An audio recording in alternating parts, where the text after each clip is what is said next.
I look in this room and I don't know these men very well, but I know that they've been around a long time beating this drum, and few have listened. And I was one of them.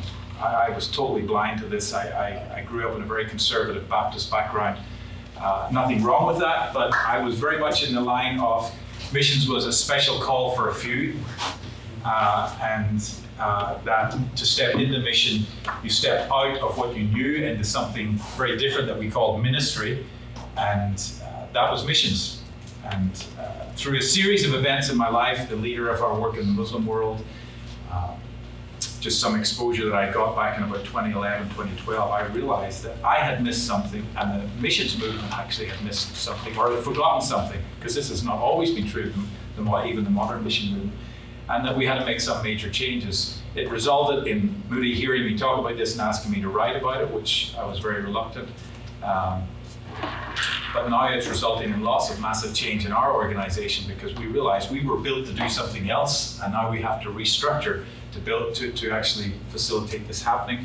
And it's not an American thing, and it's actually how do we create a movement of sustainable workers that have credible presence within the community in which they exist.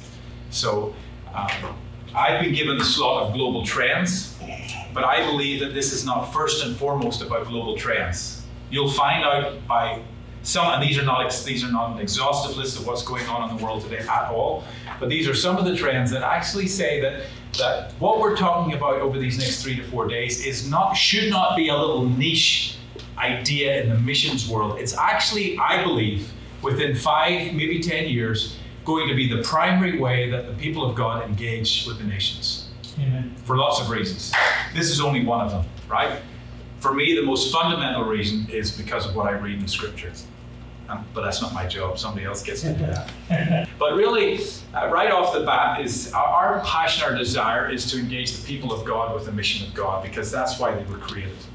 And we recognize that every follower of Jesus has a role in that, and we want to see a mass movement towards the nations. The reality is, as we look at this subject over the next few days, that there's many pieces to this puzzle that I've just explained. And these are a few of the pieces.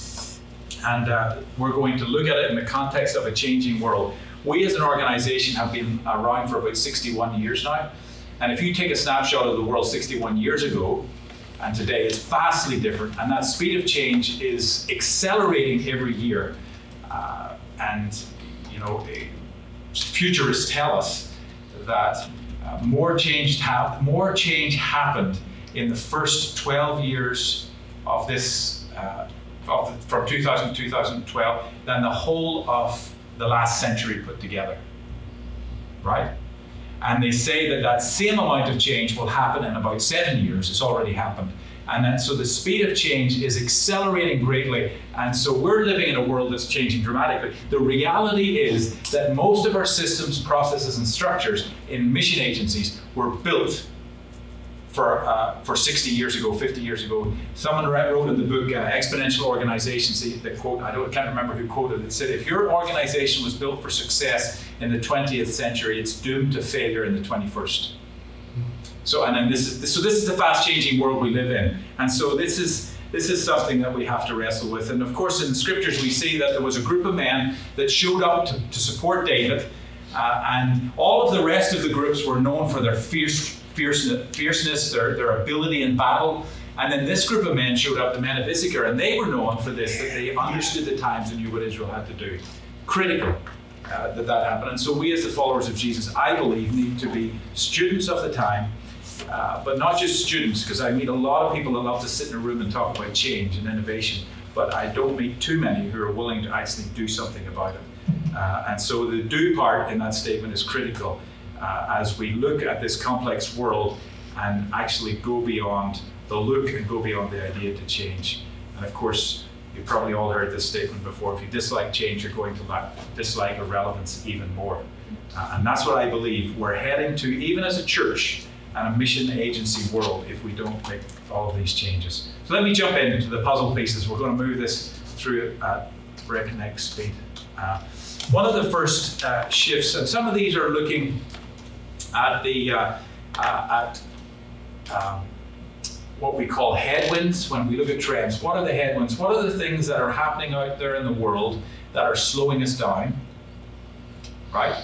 That we have to pay attention to. These are new things that we didn't have to face 50, 60 years ago, or even 10 years ago. And they're coming against us. Out there in the world, we have no control over them.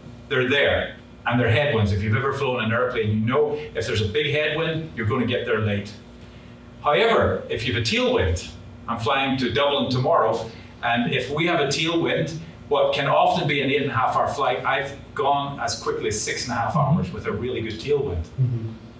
So what are the tailwinds? Or what are the winds? Both of these are winds of God. God's somehow permitting them to happen. What are they, and how do we get in the stream of these tailwinds? And then what is the shift that we feel we need to make in light of that? So the first shift I believe we need to make is to think about scalable models. In the world. In other words, models that will allow us to send way more people than we've ever sent before.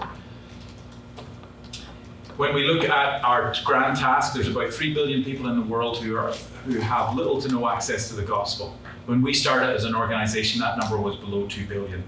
And every day, over 60,000 are added to that number every day. So we cannot think that the current models of mission are going to cut it. They're not keeping pace with the growth of the unreached. So it's not a tweak of the current model, it has to be a massive disruption of the current model.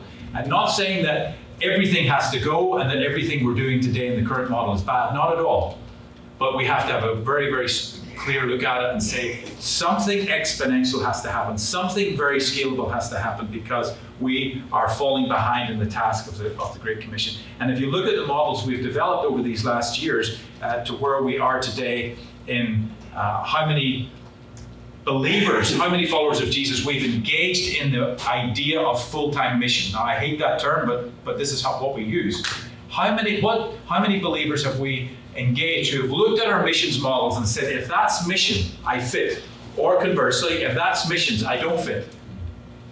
And it's this really small slither. In fact, this line is thicker than it should be, because I actually wanted you to see the line. But it's just, we have engaged way less than 1%. It's actually in the 0.00, I think it's 0.006% of the body of Christ that have said, hey, I want to go across the border and share the gospel with somebody. And today, actually, I heard that we used to talk about 430,000 cross-cultural workers in the world. Gordon Conwell's latest figure is 375,000. So we've dropped almost 60,000 workers in the last few years. So we're in a situation where it's not good. And models that have served us well for the last 150 years are not keeping pace. But that's a headwind. We're not getting the people out we need. It's declining.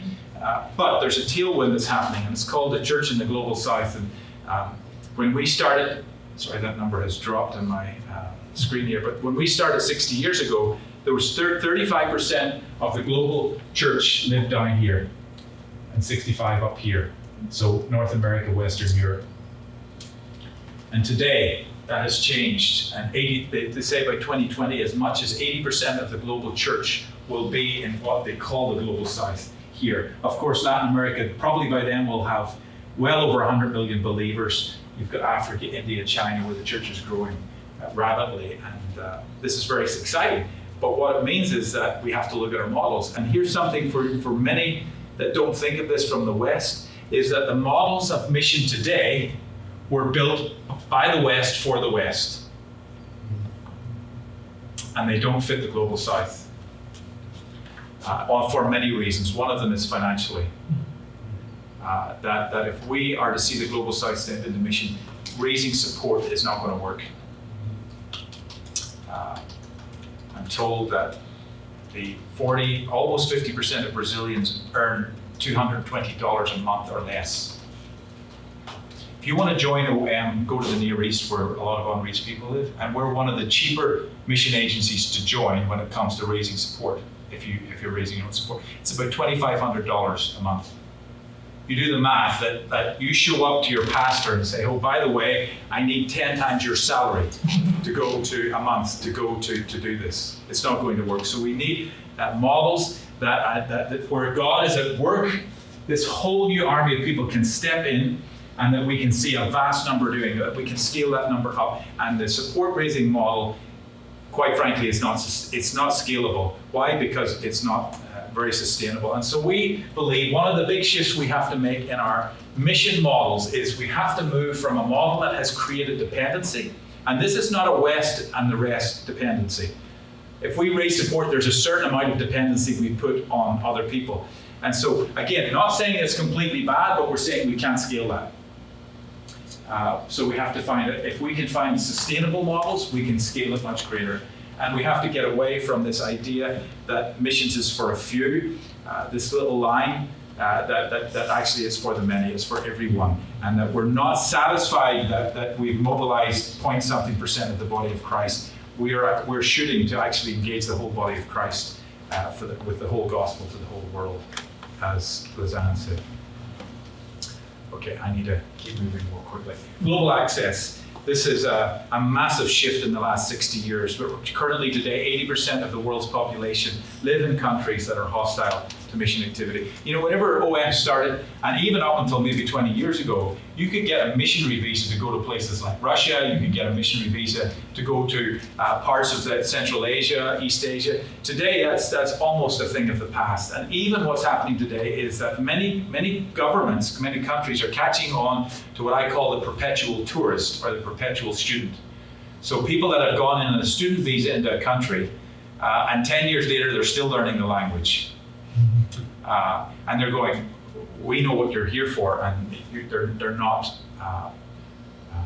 allowing people to do that. So places like Morocco and most recently Turkey have said that's the end of these in and out of the country constantly. So access is a huge problem in the existing model of missions, and so we need to be able to take a look at that. And as a result of that, you know, the least reached are least reached for a reason, as you've heard other people say. When we look at the accessibility issue, not just for some, it's probably because the least reached are not in their hearts, but it's low numbers also because it's hard to get in, right? With our current models, you can't get a visa to get in. You can't have access to those countries. So you remember the little line of point-something% of the body of Christ that has said, I'm in on mission? If you take that line and now draw another pie chart of that total body, that 375,000, and say, how many of you are among the least reached?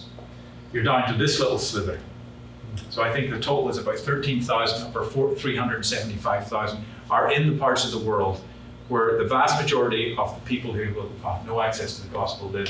And so this is what our models have gotten us to, our existing models. We can't get access to where the least reached are, and we have to change that. And it's not going to be because of becoming more covert or crafty. Because I believe there is no country, most countries, maybe apart from North Korea, but if you have a really value add, you probably can get in there. But every country of the world has access. Why? Because 45% of the world's employers, companies, 45% of them say we cannot find the talent we need for the jobs. This is a manpower study. It's done every year. In fact, I believe that's actually gone up to 47% already. It's growing every year. 47% of the world's employers saying, I can't find the talent I need. It's increasing every year. Lots of different openings. I don't have time to unpack it all, but you can go out and check the manpower study. Nurses, and of course this was specifically for some of the medical practices, but plumbers, electricians, teachers, accountants, all over the map. There's jobs all over the world, many of them in countries like Japan, Taiwan, Turkey, Bulgaria, Greece, Israel. Access is not a problem. They'll give you a visa if you're willing to come in and do some of these jobs. This is a tailwind, folks. The headwind is the doors have been shut to traditional means, and that's maybe a good thing for all sorts of reasons. They're now wide open to jobs that add value in that. Thirdly, a shift, the idea of credible presence. And this is something that is happening in the missions world, I would say, that's coming more and more to the fore. Some are closer to it than others. But we're recognizing that this is necessary. Nearly 90% of Muslims, Hindus, and Buddhists have never met a Christian.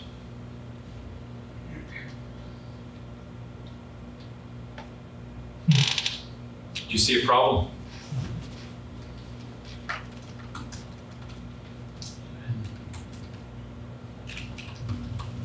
In some cases, it's not because there's not a Christian somewhere close by.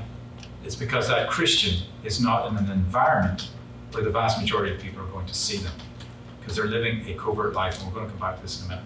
So this is a recognition that when we go into society, we need to put ourselves in a place where people will actually see us, and not only see us, but understand us, and see us as a credible presence in their society, not one that's questionable. Because if your presence is questionable, how do you hope your message is going to be credible to them? Shift in our missiology that's happening as well. This is, I believe, is critical when we talk about this, is that we have gotten to a stage where, and I think the global church is getting there, I think the global south was always there, but the idea that the gospel is not just something we preach, but the gospel is something we live. That the gospel is not just about the eternal destination of someone's soul. The gospel is about what happens in their life right now, that it should change their life right now. And so as we go into a place, our job often for the first weeks and months is actually to live out the reality of the gospel, to let people see Jesus in me through how I treat them, through my attitude, through my words, something we've completely lost in the Western church. Christianity is acted out in a concrete box on Sunday. And to the point where we've withdrawn from society, and now we wonder why society doesn't like us. And the only time they hear from us is when they're doing something we don't like. And so we believe that we have to get beyond this idea that our job is to go speak out the gospel only, which is still important, but it's actually to go live out the gospel as well. And that when we show up to work, that our work in and of itself has that value, and how we live our life. I can unpack that more, but outside to inside, I've already talked about that. The whole idea of that we have to go in positions that don't put us outside of society, but put us inside of society. And the traditional model of missions has often put us in roles that we have to be covert and unknown and unseen in society outside of the coffee shop, where we show up from time to time. So moving from the outside of society into inside, and that our role is to be part of all of life and not some of life. That the place of work, within the community, within in the whole all aspects of society, and that we have to see the mission model be one where we embrace all of life. Sorry, I have to move through these quickly. But generational, we recognize, and this is global, certainly in the global north, which would include Singapore, but we're seeing it also in other parts of the world. But there's been a shift in thinking when it comes to raising support. A young generation, many of them have come through the Great Recession, don't want to be raising support. They've seen their family lose stuff, everything, and they're not going to ask them for money. And other things that have shaped their thought, that support raising is becoming less and less something people want to do. I was with a group of Singaporean millennials probably last year sometime, and we just peppered them with questions. Strong believers wanting to live out their life for the purpose of God. And one young man, I'll never forget this, I said, so tell me why you wouldn't raise support. He said, I will not put myself in a society where my livelihood comes from outside of that society. Because if something goes wrong in that society, I cannot relate to those people and I can't identify with them. So if I'm going to go to a society to live out my faith, I must be like them and identify with them even in my financial well-being. And so I would never take my support from outside of it. Interesting. Belonging, not joining. I think this is something, and this speaks to something else that we're in Scattered Global, that we're in OM we're dealing with. But we have our generation from this nation that do not want to join an institution or an organization to go do what they believe God has shaped them to do. They just want to go do it.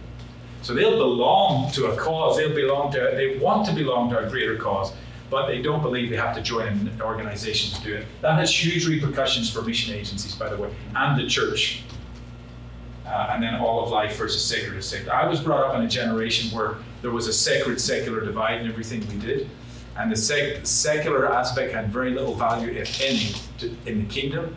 This is a generation that don't view that. There is a sense that my work should be a place where I can live out my faith, and it's all joined. Have they fully worked that out yet? Absolutely not. But they are not wired like the previous generation. There's a shift in the discipleship model.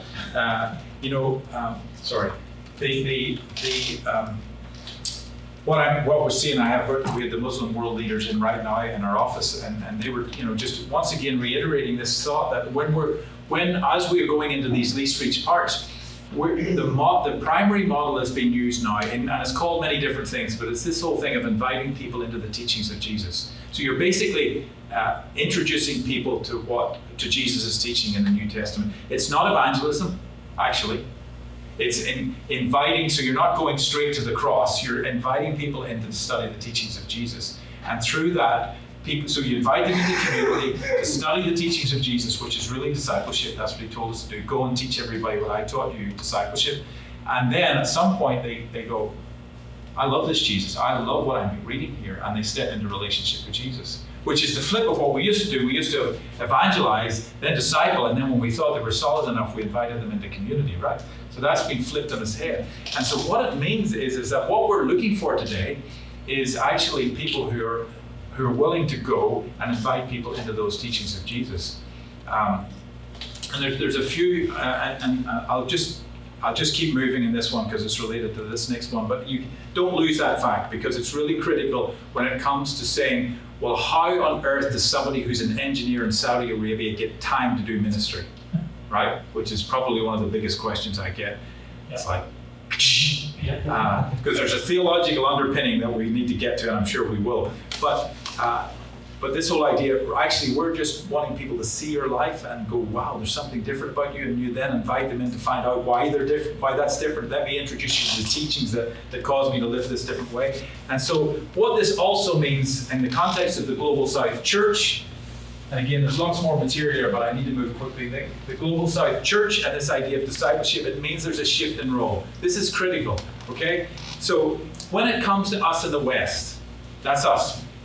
When it comes to the global mission effort among the least reached, in the past, we as mission agencies were looking to you to be a legacy missionary. And what I mean by that is we want you to go and see yourself as the evangelist, the discipler, the church planter, and the church leader. Not anymore. Because what we need to see are movements of churches. That means multiplying churches.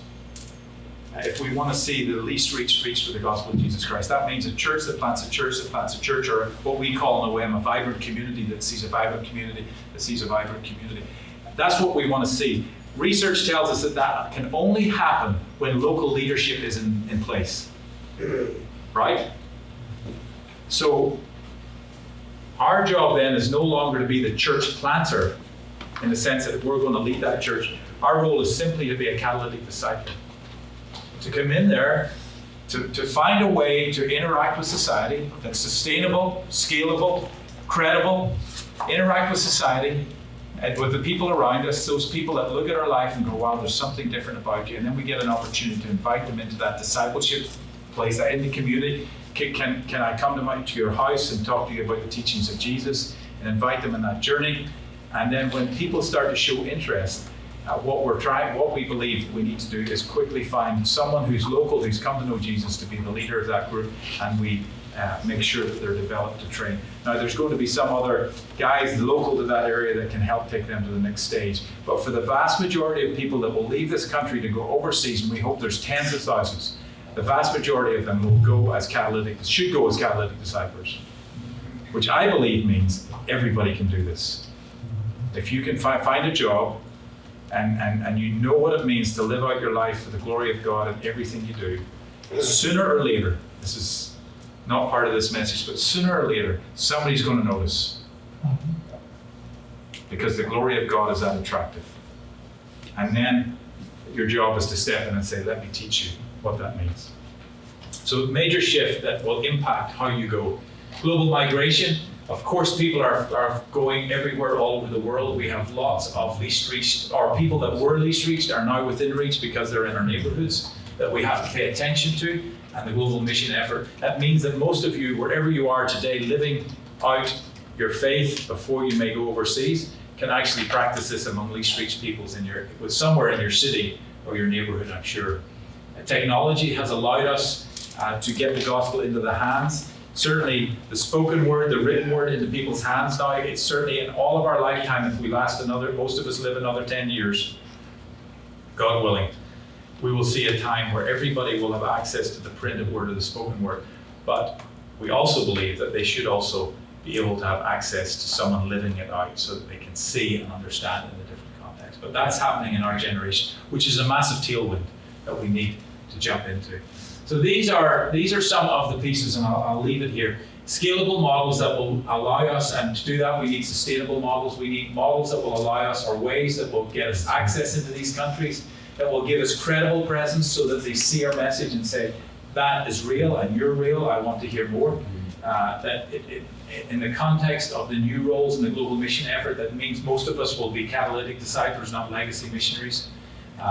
The changing missiology that allows us to say that all of my life is a reflection of the gospel and should be a reflection of the gospel and lived out in the heart of it.